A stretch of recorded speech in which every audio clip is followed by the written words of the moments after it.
So today I'm not going to do shredded chicken. Instead, I'm going to do shredded pork.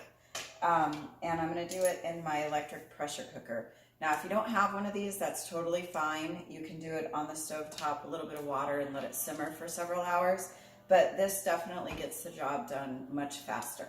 So all I'm doing is I'm just going to brown all sides of my pork, and I'll show you what to do next.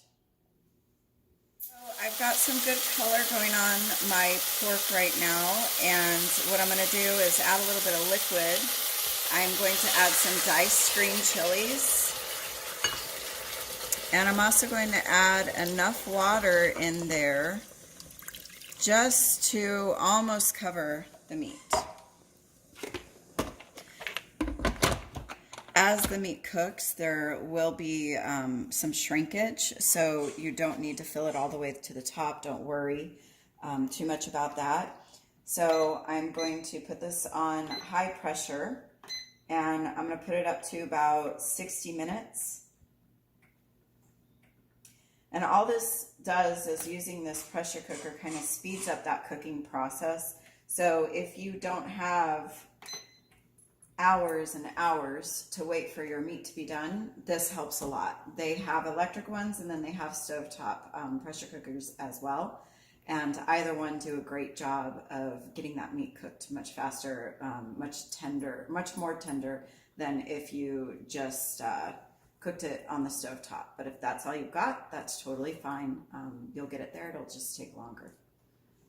My espagnole sauce has reduced for a couple of hours, and I just got done straining it and moving it into a new measuring cup. You can see I've got about a quart here, which is what the recipe calls for. And to this, I've added garlic powder, onion powder, chili powder, cumin, and cayenne.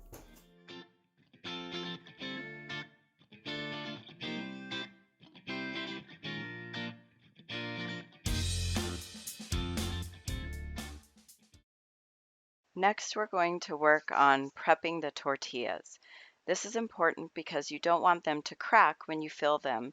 So you just want to lightly fry them. Do not let them get crispy. They should still be nice and flexible so that you can then fill your enchiladas.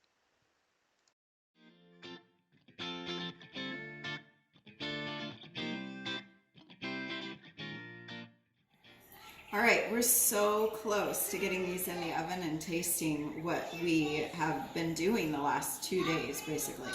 So there's a couple things I did want to mention to you before I end this video, and that is that when you are seasoning your espagnole sauce and turning it into enchilada sauce, taste it, okay? Because that is something that you can adjust. It's a basic guideline when I'm adding those ingredients in there, but as I'm going, I'm tasting it to make sure that it has the correct flavor. So before you put it all together, make sure you're tasting it. I've rolled the enchiladas, have them ready to go into the oven. Only thing I wanted to mention to you beyond what we've already talked about is when you cover this with foil for the first portion of cooking, make sure you spray the top of the foil, right? We don't want that cheese to end up stuck to it and taking it all off when you uncover it to brown it for the last couple of minutes. So I'll see you when this is all done. While the enchiladas cook, we are going to start our Spanish rice. I'm going to start by melting the butter and sauteing my garlic, onion, and pasta. Next, I'm going to add the rice. And once this is all nice and golden, remember this is called the pilaf method, I'm going to mix the remaining enchilada sauce with water. Cook your rice. I just wanted to show you what that low simmer looks like before I cover it. You don't want it to really be anything more than this, otherwise you're going to scorch the bottom and burn your rice.